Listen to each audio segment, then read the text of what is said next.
Oh, jeez. I got you. All right.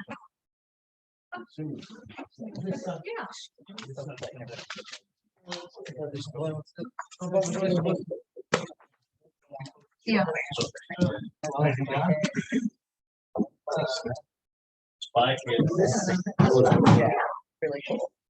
All right, everybody. Glad you're here, despite the rain. Does anybody got any questions on what we've done so far in the last few weeks on the fourth step? Now, you were talking, not the fourth step, you were talking on the 13th step and, you know, the spiritual thing and bring you down. What happens when your partner? What happens when your partner is that way? Yeah, when you're building your spiritual and they're not.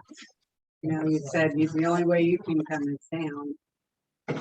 Oh, so in other words, somebody that you're living with, in a relationship with, and they're not spiritually active. So they're spiritually unfit. Is that what you're saying? Yeah. How's that work? It doesn't work too good. When A lot of times I hear though, you know, don't give up your spouse or whatever. no, well, I don't know, you know, and it doesn't say anything about that in our literature. It talks about making you know, important decisions in your first year. But if you go to not this channel, but last year's, so it would be Danny Falcone 2021 on YouTube. That's all last year's classes. And then there's also a 2-part relationship workshop that we did here. I'll send it to you. I have it. And we talk about that. Okay. But basically, in a nutshell, you know, in a relationship, right, the only way it works is I do a formula, kind of like a math formula. Sick plus sick equals sicker. Yeah. Sick plus healthy equals sick. And healthy plus healthy equals a chance. So if you have 2 healthy people, you have a chance of having a good relationship. If one person is healthy and the other one's not, you're in a sick relationship. That's just a fact. You don't have to like it, you don't have to agree with it. It's just a fact. So you need 2 healthy people to have a healthy relationship. But we talk a lot about that in that workshop. You might want to watch that. Okay. Anybody else got a question on what we've done so far?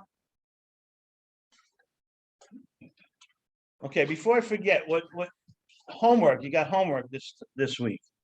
You got to get the sheets that you have, you got to start writing them out and at least have your resentment sheets finished.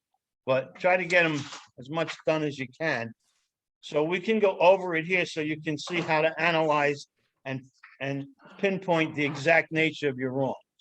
I want to go over that with you so you can see how to pinpoint the exact nature. So if nobody does the homework, we won't be able to pinpoint the exact nature of your wrongs, which is the whole idea of the fourth step, right?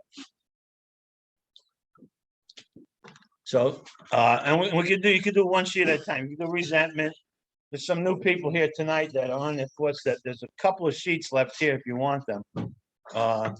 If you take one, make copies of them. And there's 4 sheets that we inventory in the fourth step: resentments, fears, sexual conduct, and harms to others. Those are your things that you're going to look at in the fourth step. That's directly out of the book. Did you make Right one? there. Is that the only one you got left? We gave out all the sheets we had last week. Yeah, that's it. I have one that doesn't have all the extras in it. Oh, honey, I'm I good. can write it up. Oh, no, I have like 20 of them. Oh, I can make some. All right. So let's go over to page 70.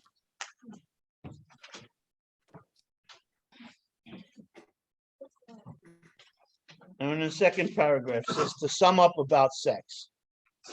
We earnestly pray for the right ideal, for guidance in each questionable situation, for sanity and for the strength to do the right thing. There's kind of an answer to your question there. If sex is very troublesome, we throw ourselves the harder into helping others. We think of their needs and work for them. This takes us out of ourselves. It quiets the imperious urge, when to yield would mean heartache. That's a big word, the imperious urge. You know what that means? That's your horny condition. What page are we on? 70. Oh, imperious urge. Yeah, imperious urge is your horny condition. So, there's an old AA joke that what we did last week, page 69, all the questions, right? Ironically, on page 69 about sex.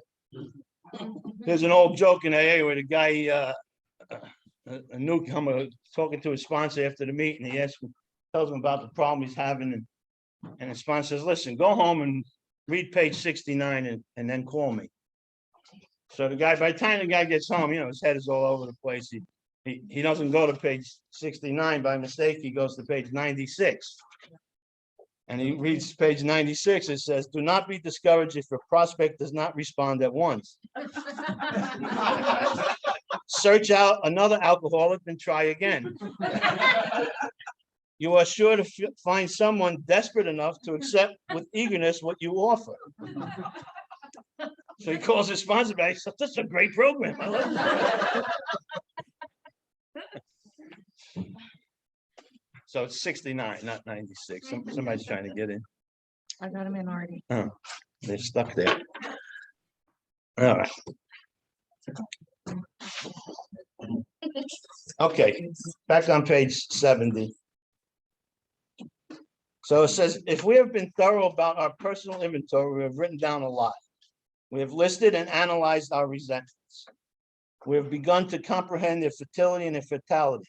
We have commenced to see their terrible destructiveness. We have begun to learn tolerance, patience, and goodwill toward all men, even our enemies, for we look on them as sick people.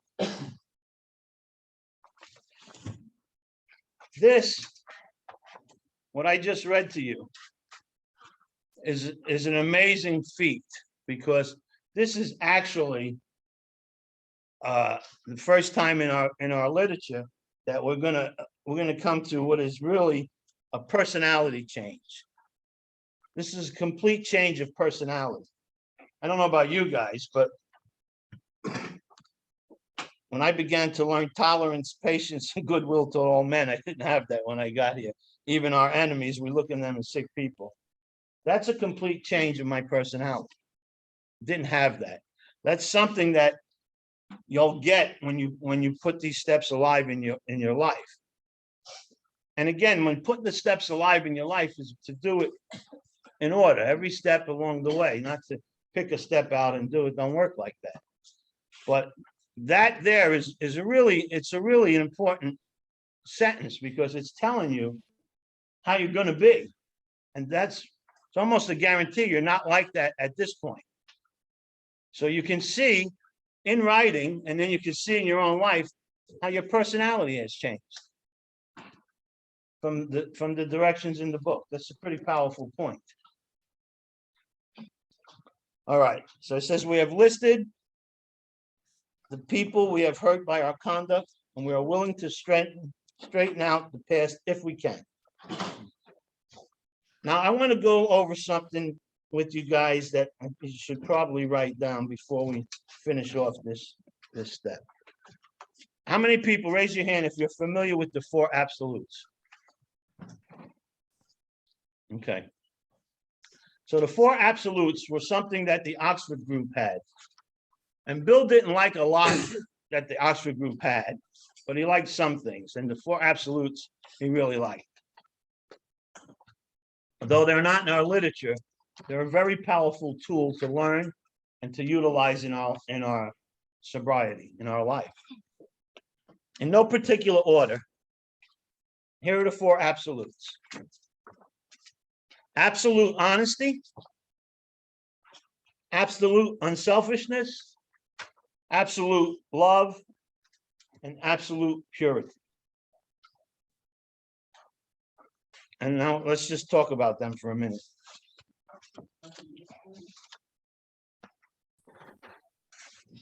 Repeat number 4, Danny. Purity. Thank you. Is that Tom Adams? What's up, pal? Okay. All right, so honesty, absolute honesty. The question to ask yourself in any given situation, whether it's something you're thinking about, something you're in the midst of doing, something you're already in the middle of doing, if you stop and apply these four absolutes to any situation, you can see when you're on the wrong track and you need to change. Because the question in absolute honesty is it true or is it false? Is it true or is it false? Whatever you're into, whatever you're talking about at that particular moment. The question is it true or is it false?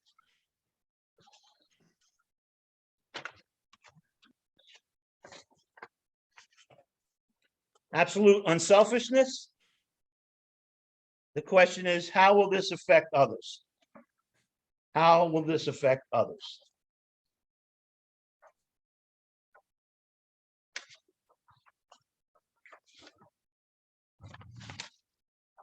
Absolute love. Is it ugly or is it beautiful? Whatever you're thinking or whatever you're doing, whatever you're in the midst of, ask yourself, is this an ugly act or is this a beautiful act?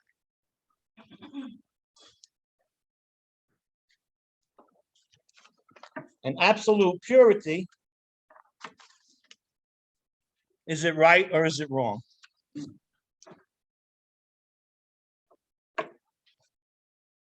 Now, at this point in your recovery, you've just learned a lot about yourself, as the next paragraph is going to tell us, and then off the chapter. It's going to let us know that we've learned a lot about ourselves. What the book says is, in this book, you read again and again that faith did for us what we could not do for ourselves. We hope you are convinced that God can remove whatever self-will has blocked you off from him. If you already have made a decision, the third step, and an inventory, the fourth step, of your grosser handicaps, right? Your grosser handicaps are what? They're your resentments and your fears and your harms to others and your sexual deviations and your guilt and your remorse and your dishonesty. Of your grosser handicaps, you have made a good beginning. So right here, it's telling you that this fourth step is only a beginning. That being so, you have swallowed and digested some big chunks of truth about yourself. So he who knows himself has insight, right? So now that you've gotten to this point in your recovery, you have some insight about who and what you really are. But don't forget now, you haven't done anything to remove this stuff yet. You're just becoming aware of it at this point. You're going to start to remove it in 5 and 6 and 7. That's why I put this up on the board today. So here's, if I take these 4 absolutes and I move forward from this point on, I really don't have any excuse for doing some bad shit, negative shit, or something I shouldn't be doing. If I throw these 4 questions at myself. If you answer to the negative in any one of the 4, you probably shouldn't do it. Is it right or is it wrong? Is it true or is it false? Is it ugly or is it beautiful? How is it going to affect other people? It's a good litmus test to see where you're at. And you'll be surprised that if you do this and you find that 1 or 2 or 3 or all 4 of them you're answering to the negative of, then you really, really need to get on your knees and ask for help and talk to your sponsor, talk to somebody else, and not do what you're thinking of doing, because it's not a good thing. Now, unfortunately, people like us, we might stop and think about the 4 absolutes and think, oh, 2 of them are negative, and go ahead and do that shit anyway. That's just how we're built, right? But at least you, at this point forward, you have no excuse. You know, it's like, some of us come in here and we talk about, all the things we do. I didn't know any better. That's the way I always lived that way. That's pretty much bullshit to begin with, because we all know growing up and doing the things we're doing, almost every time we know we're not doing something right, we're doing something wrong. But we don't give a shit, right? We take a drink or a drug and we don't have to feel that, we don't have to experience that. And because we're so selfish and self-centered, it's all about getting what we want. And if what we want means doing wrong things or hurting other people or acting ugly or being wrong, so what? It's all in the course of a day's work for a drunk or a drug addict. But now we're trying to live along spiritual lines, right? We're trying to live a different life today. We're trying to grow spiritually. And, at this point, we've already put the drink and the drugs down. But if that's all you've done and you don't change who you are, eventually you're going to be who you are again. And who you are is an alcoholic or an addict or both. That's who you are. So if you don't change yourself, then this is what, and some people can go years living like that. Stark raving sober.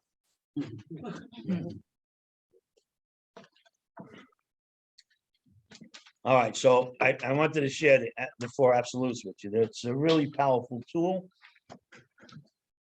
All right, now that we've done with the 4th step, does anybody got any questions on it? Because I know there's a lot. We spent a few weeks talking about it. We went over a lot of stuff. You have your sheets, and your sheets.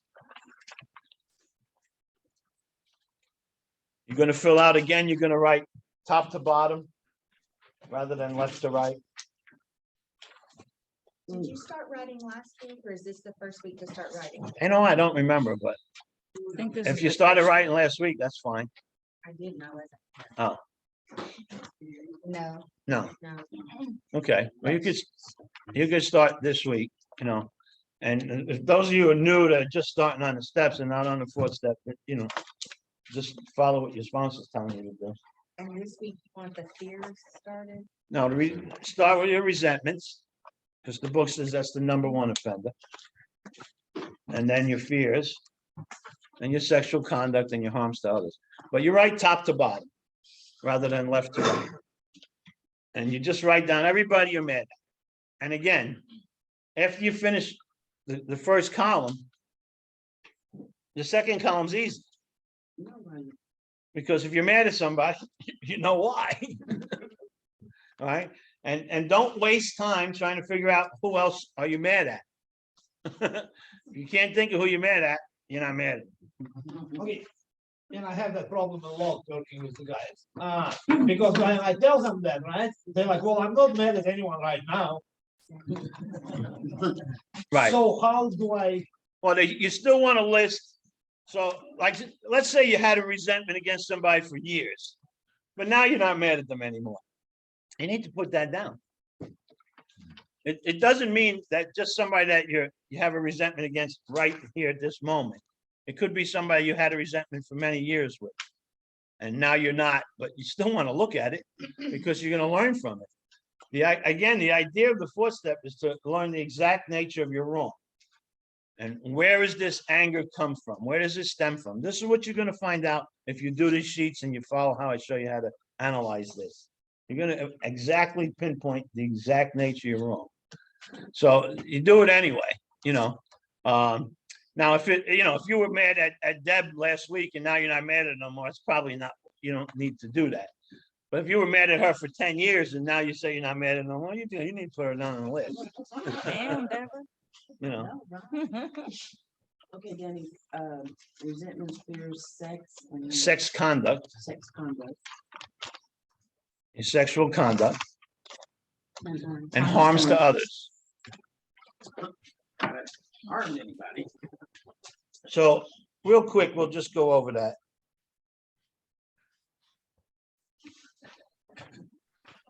So on page 64, the bottom paragraph, towards the towards the bottom of the bottom paragraph, it says, when the spiritual malady is overcome, we straighten out mentally and physically. In dealing with resentments, we set them on paper. So it's telling us to write down our resentments, right?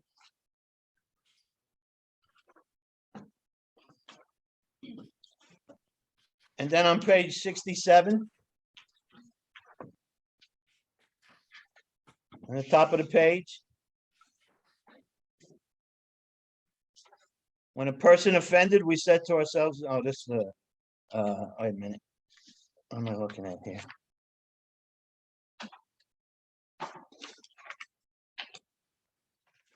Where am I at?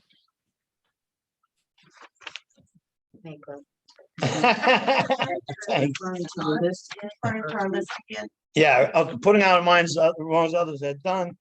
We resolutely look for all mistakes where we've been no, I'm sorry, we're not even there yet. That's on page 68.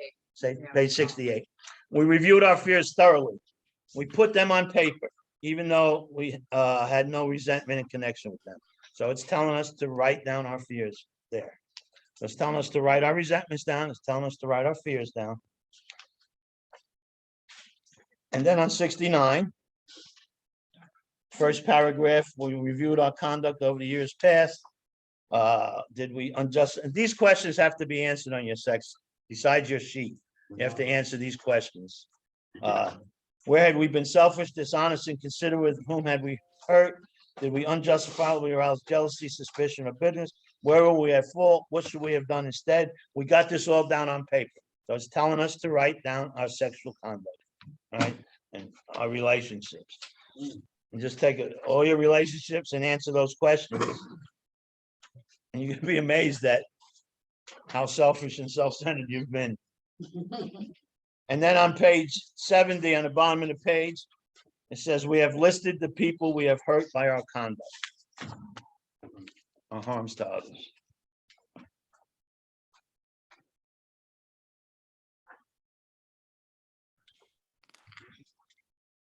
So we covered a lot of stuff here in the fourth step. We covered the mantra that,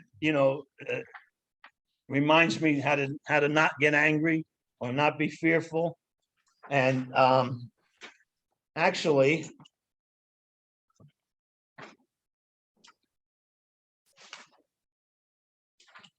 and we see the personality change when it comes to the bottom of page 70. And then we understand that we have much insight to ourselves now by the end of this writing process.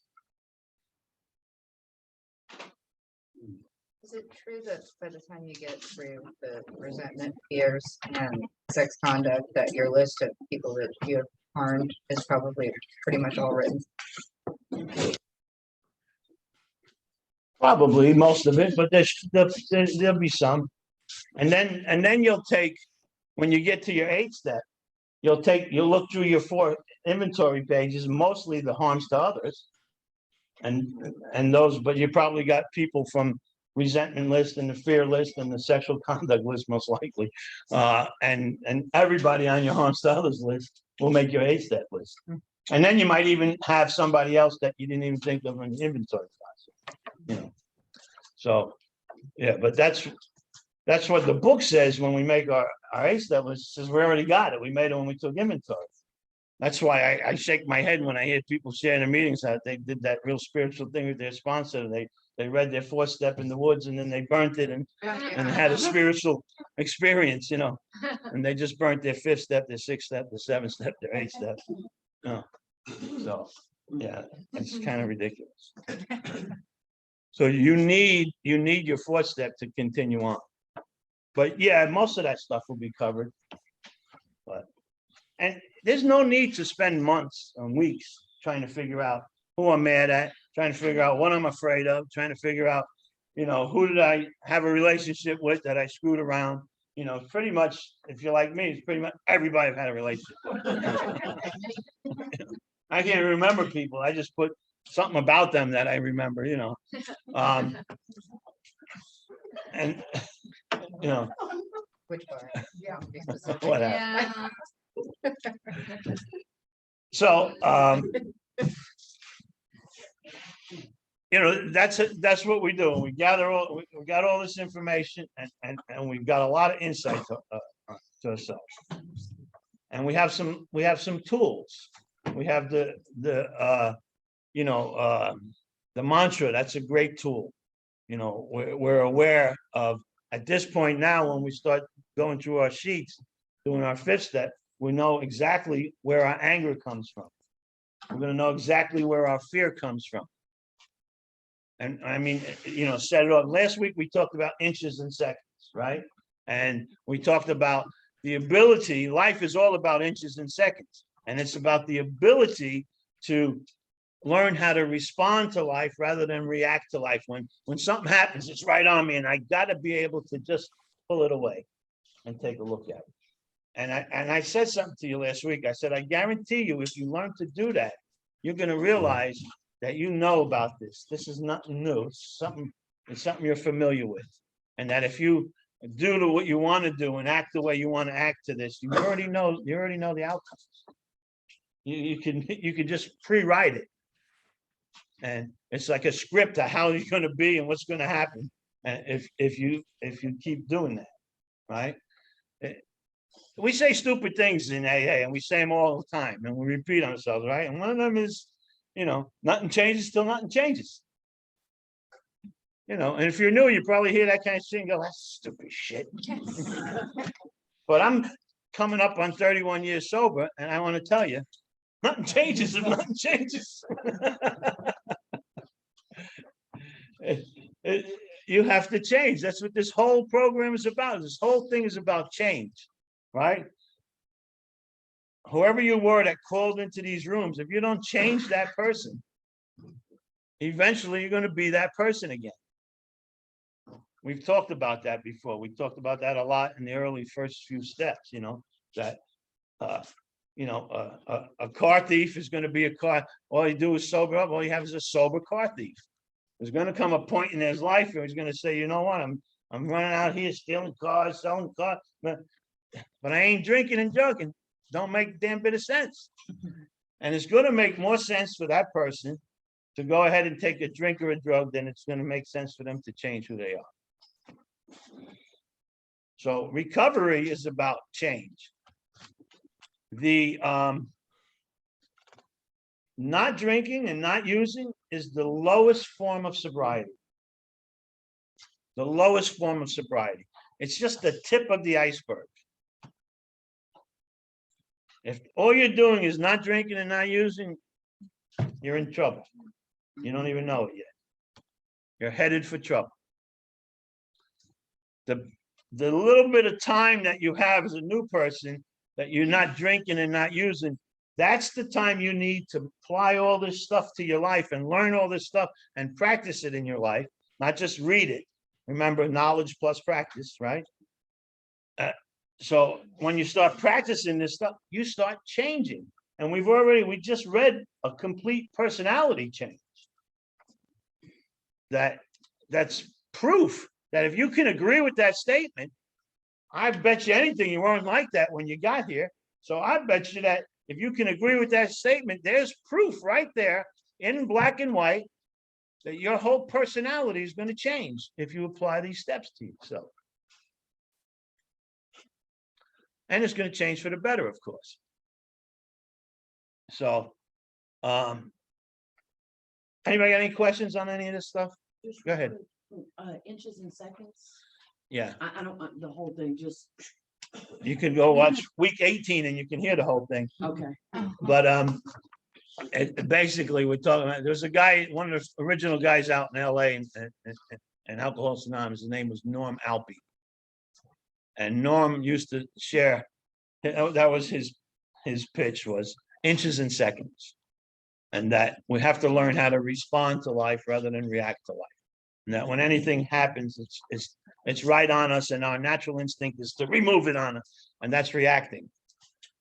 And inches and seconds is to take a pause, Okay. and take a look at what's really going on. Now, I use this analogy that's in my face, but it's,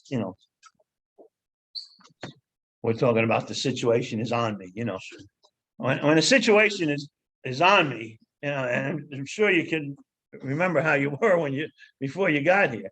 You know, I'm sure most of you are like me when it comes to that. When the situation's on you, you got a solution for it. Problem is, when we thought were solutions, were not really solutions. They were just adding to the problem. But, you know, because I've never had a solution and then thought to myself, that's a stupid solution. If it's my solution, it's a damn good one. And I'm gonna do it. It turns out to be shit, you know, but but it seemed like a good idea at the time. So that's what that is, inches and seconds. It's learning how to respond to life rather than react to life. That's another good tool of ours.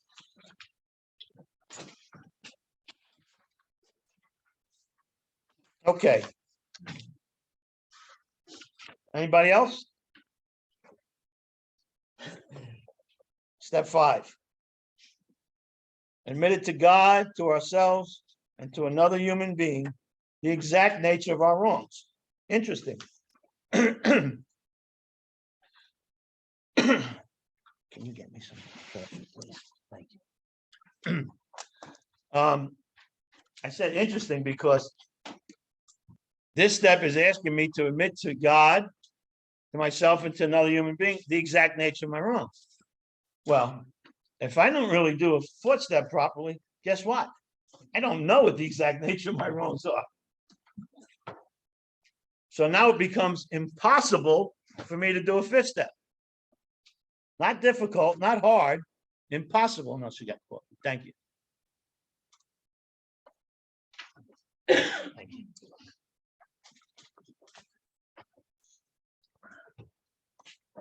So in order for me to do a fifth step, I have to know what the exact nature of my wrongs are, which I'm going to find out in the fourth step. Okay. So if you tell somebody, write down everybody you're mad at, and then you go over that with them, write down everything you're afraid of, you go over that, and then sexual kind of go over that, and who you harmed, and go over that. And they don't really understand what they just did. And you, as their sponsor, don't understand it either if you didn't take the time to explain it to them. Because it's not the sponsee's fault. It's your fault that you're teaching them, and you're not teaching them really to understand what it's all about. So that's on us to pass on to people, is really, they really have to understand it. None of this has to be done by next Tuesday. I mean, this is not, there's only, ironically, so where we're at, the only time in the book that it talks about a specific time is here in the fifth step. And I believe they say an hour, right? In the third step, they tell you to immediately go into the fourth step, right? And now in the fifth step, when we get to it, they're going to tell you, go home after you do your fifth step and take an hour and go over your first five proposals. So there's no time limits on this stuff. I don't think you want to sit for months on a step. There's no reason for that.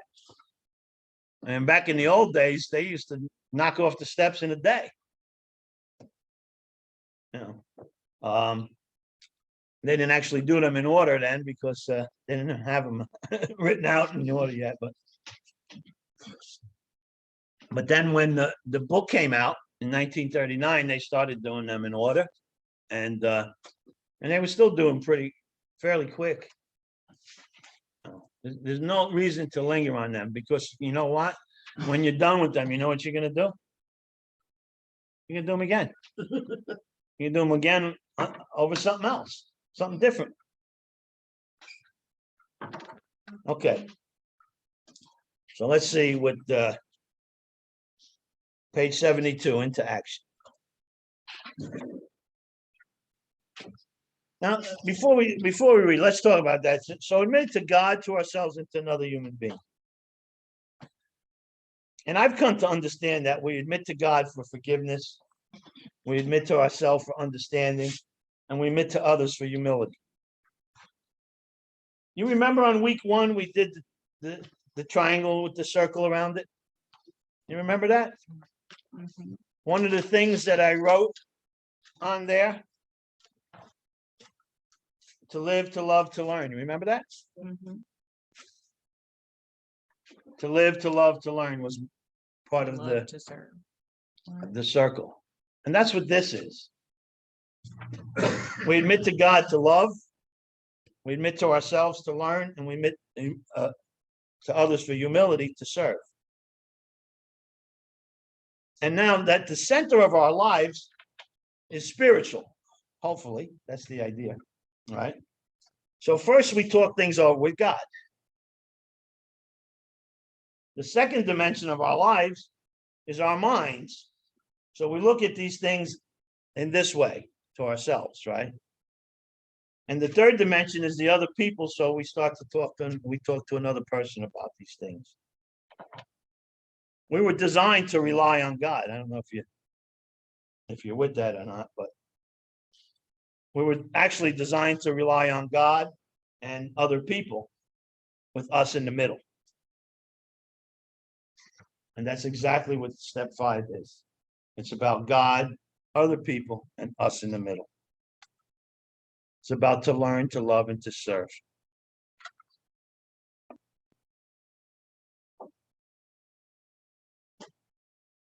So on page 72, it says, having made our personal inventory, what should we do about it? We've been trying to get a new attitude, a new relationship with our Creator, and to discover the obstacles in our path. We have admitted certain defects. We have ascertained in a rough way what the trouble is. We have put our finger on the weak items in our personal inventory. Now these are about to be cast out. See, now we're going to talk about starting to remove these things, right? We don't remove them in 4, we just become aware of them. Remember, I give you the analogy of the fourth step is like going into your closet and opening your bureau drawers and taking out your clothes and saying, this don't fit me no more. I love this shirt. I can't let it go. It's not going to fit you no more. It's time to let it go.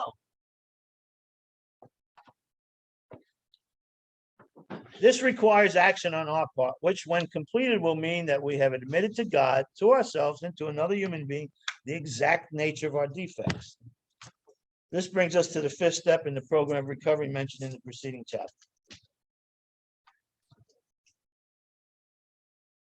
This is perhaps difficult, especially discussing our defects with another person.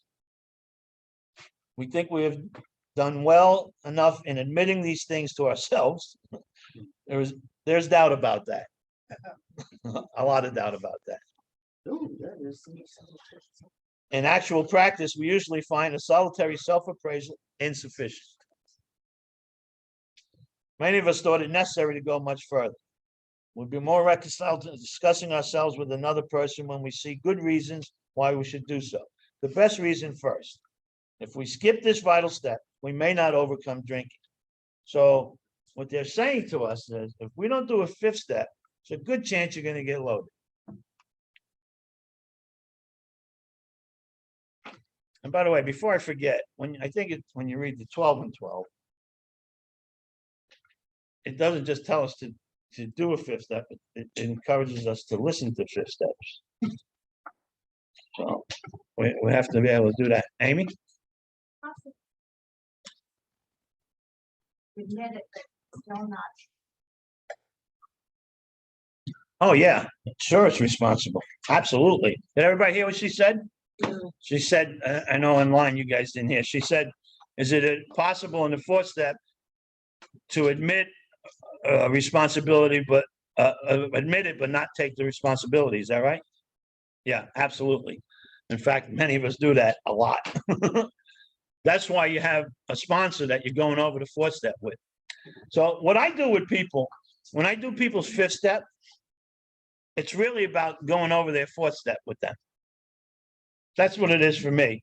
I'll ask them, you got anything on that's not written down that you need to talk about, and we'll do that. But I usually do it in parts, because when they're finished with their resentment, we'll go over their resentments. And we go get each line we got to go over, the reason is the check marks that you put in, and I'll show you when you guys do your homework. Some of the check marks don't need to be there and some check marks need to be there. And you won't be aware of that, but another person will. And the only way you will is when you talk about and discuss it. And so, but absolutely, Amy, when you do your fourth step, you may not take responsibility for a bunch of stuff. When you get to your eighth step, you won't want to put that person or that entity down because you're not taking the responsibility that you harm them. But you have to be kind of open enough to say, you know what, I think they were harmed from this thing. And I was a part of it. So let me put it down on my eighth step and see if I owe them an amends. Right? And so that's good progress to get somebody to move from not taking responsibility to taking responsibility, to get them on the eighth step to put that person down on there. You know.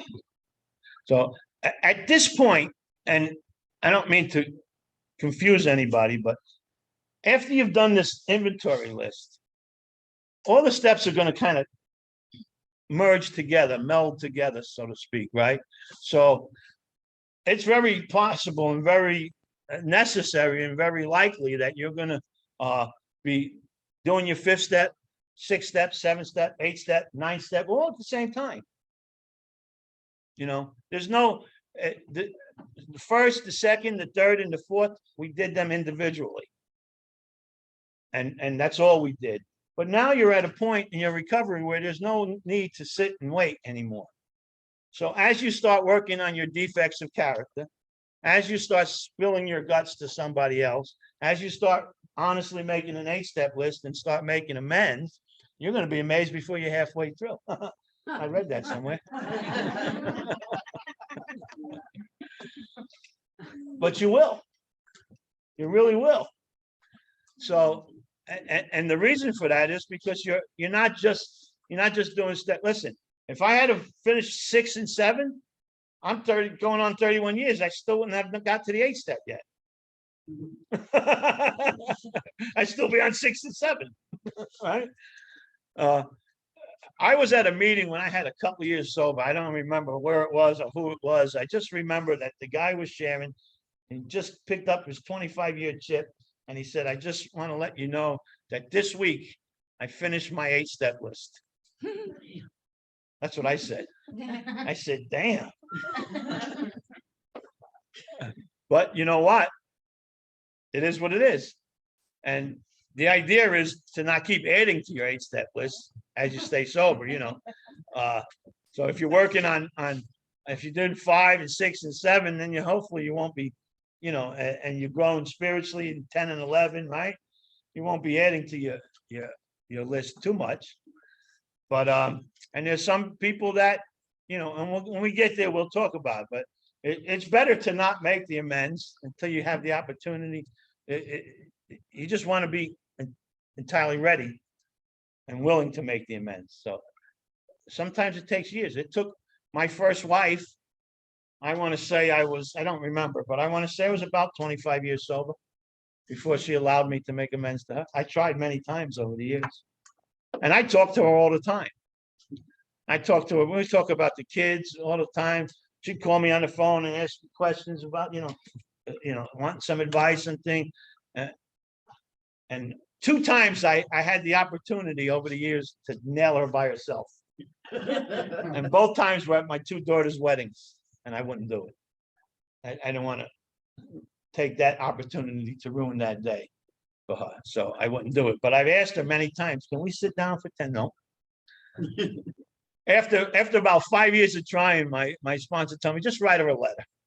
So I sat down, I wrote a letter, and I gave it to my daughter to give to her. And my daughter went to give it to her. And she says, "That from your father?" And my daughter said, "Yeah." You know, oh, hell no. I know how he writes. He's a good writer. I ain't reading that. It was one of those Elvis song things, you know, return to sender, address unknown. No such number, no such zone. Oh She my didn't open that gosh. shit. That's funny. It was a damn good letter, too. But we were at a family function one day. It was a picnic kind of thing in the yard down in Florida, and I walked up to her and I said, "You got 10 minutes?" And she looked at me and she said, "Okay." And we went, took a walk, and we had a talk, and that was done. Yeah. And, I like to say that, after 25 years, I don't remember what I had to make amends to, but I damn well knew. I damn well, in fact, I knew better than I knew 25 years earlier. So, I don't know how I got off on all that, but way out of line there. Okay. But the idea is that, yes, you're gonna look at stuff, you're gonna admit your fault, but not take responsibility for it. You might not even admit your fault. You might say, you were a victim. We love that shit, right? We take comfort in that victim shit, right? Hopefully, when we talked about the fourth step with the resentment, hopefully we covered when we talked about being the victim, right? Most of us at one time were a victim 20 years ago or 30 years ago, but for the last 25 years, we've been a volunteer to the pain and the suffering, not a victim of it. And how? Through resentment. So, to feel it again, right? When you feel it again and feel it again for 20 years, man, you are really right and they are really wrong. And so when you get to that point, yes, but that's where your sponsor comes in, Amy, and that's where anybody comes in that talk to you from the program. Okay, that's a good question. That was such a good question. I went off on a 5-minute tantrum on that. Nothing to do with the fifth step. Anybody else got a question?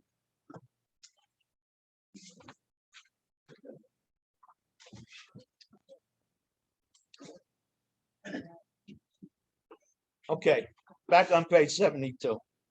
So I was talking about that if you skip this step, you might not overcome drinking. Time after time, newcomers have tried to keep to themselves certain facts about their lives, trying to avoid this humbling experience. They've turned to easier methods. Almost invariably, they got drunk. Having persevered with the rest of the program, they wondered why they fell. We think the reason is that they never completed their house cleaning. Did you hear that, guys? No. They never completed their house cleaning. You could boil down the program of recovery in 3 things: trust God, clean house, help another. Trust God, clean house, and help another.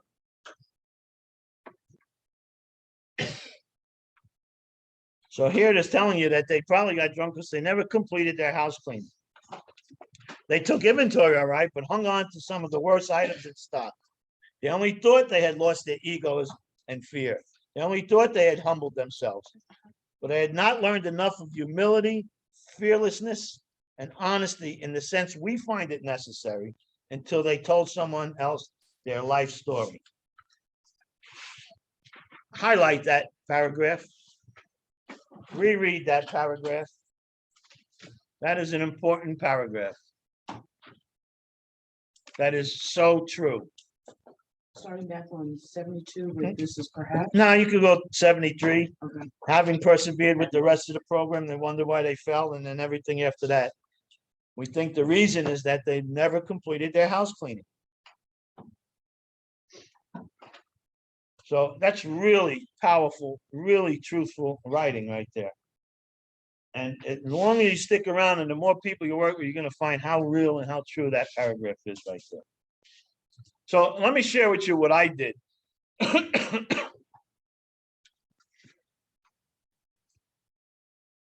When it came time for me to do my 5th step, I did my 5th step in 2 parts. I did my 5th step with my sponsor, who, I don't know if I mentioned it in here during this one, but who was in prison with me years before. He was like my Ebby Thatcher, right? And when we both were out of prison, we were doing things together. He used to come to my neighborhood and bring truckloads of shit that he stole, so we knew each other well. But even though we knew each other well, I wasn't about to tell him some things that I needed to get rid of. So I went and I sat down with a priest. And I did the second part of my fifth step with a priest. I happen to be a Roman Catholic anyway, so I went into the confessional. I sat down. I said, "Bless me, Father, for I have sinned." It's been about 20 years since my last confession. And I said, "Lock the door because we're going to be here for a while." And I told that man some things that I never thought I would tell, that I couldn't never tell somebody else. And I want to tell you when I left there that I was free and I felt at peace with myself and one with the world, but no, that wasn't my experience at all. I was quite paranoid for days. In fact, it's a funny story I share. The day after I did that, I'm in my neighborhood, and in my neighborhood, my Susan was on Arthur Avenue. All the streets are one-way streets. So I was sitting at a cafe outside of the cafe on the sidewalk. They had tables. I'm sitting out there talking to a guy.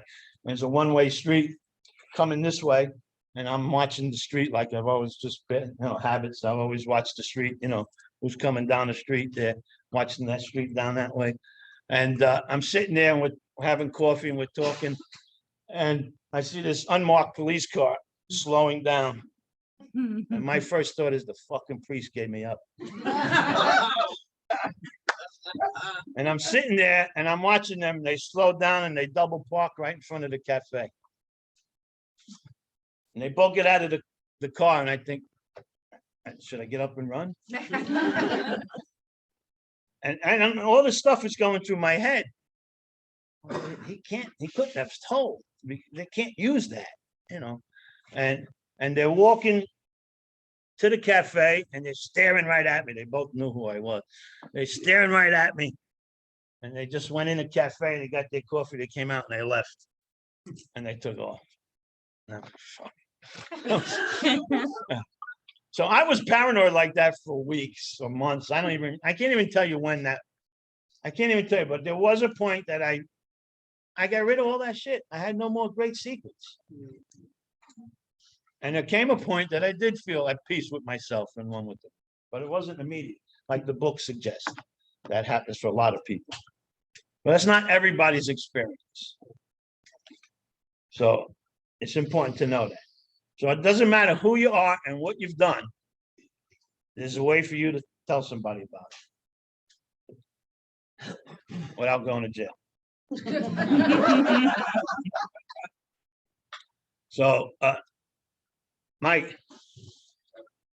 Well, I like the night go down the trail.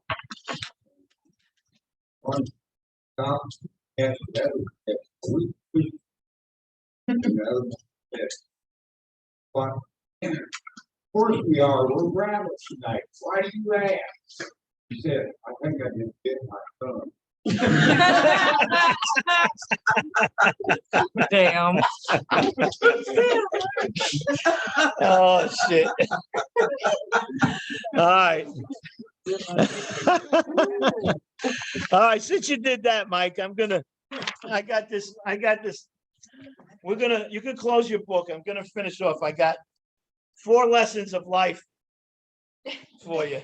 Little funny thing.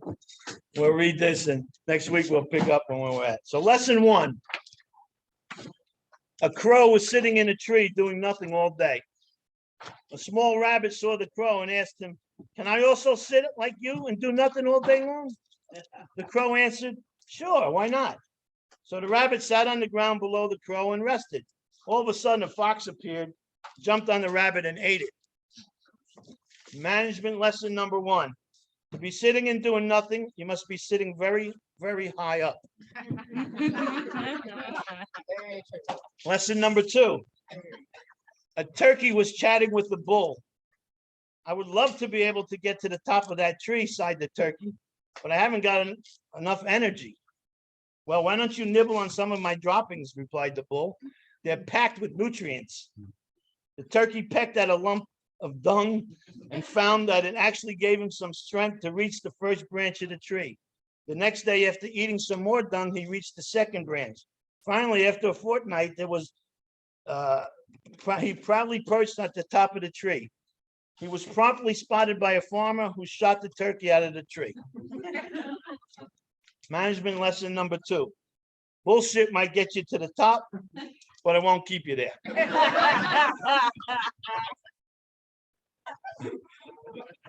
Life lesson number 3. When the body was first made, all the parts wanted to be the boss. The brain said, I should be boss because I control the whole body's response and functions. The feet said, we should be the bosses. We carry the brain about and get him to where he wants to go. The hand says, we should be the boss because we do all the work and earn all the money. And so it went on and on with the heart, the lungs, and the eyes until finally the asshole spoke up. All the parts laughed at the idea of the asshole being the boss. Promptly, the asshole went on strike, blocked itself up, and refused to work. Within a short time, the eyes became crossed, the hands clenched, the feet twitched, the heart and lungs began to panic, and the brain fevered. Eventually, they all decided that the asshole should be the boss, so the motion was passed. All the other parts did all the work while the boss just sat and passed out the shit. Management lesson number 3, you don't need brains to be the boss. Any asshole will do. And management lesson number 4, a little bird was flying south for the winter. It was so cold that the bird froze and fell to the ground in a large field. While it was lying there, a cow came by and dropped a load of hot, steaming dunk on it. As the frozen bird lay there in the pile of shit, it began to realize how warm it was. The dung was actually thawing him out. He lay there, all warm and happy, and soon began to sing for joy. A passing cat heard the bird singing and came to investigate. Following the sound, the cat discovered the bird under the pile of dung. The cat promptly dug the bird out, killed him, and ate him. Management lesson number 4. Not everyone who drops shit on you is your enemy. Not everyone who pulls you out of the shit is your friend. And when you're warm and happy in your own pile of shit, keep your mouth shut. That was good. All right, so next week, any questions before we go? We got a few minutes, but if there's no question, we'll just finish a few minutes early. Anybody got a question? Want to talk about anything real quick before we close up? All right, next week, same time, same channel.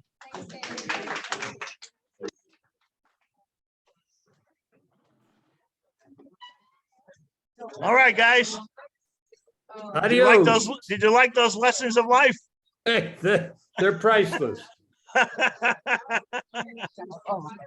Thank you, right. Danny. See you guys. Bye-bye. Bye, Danny. See you next week. Bye.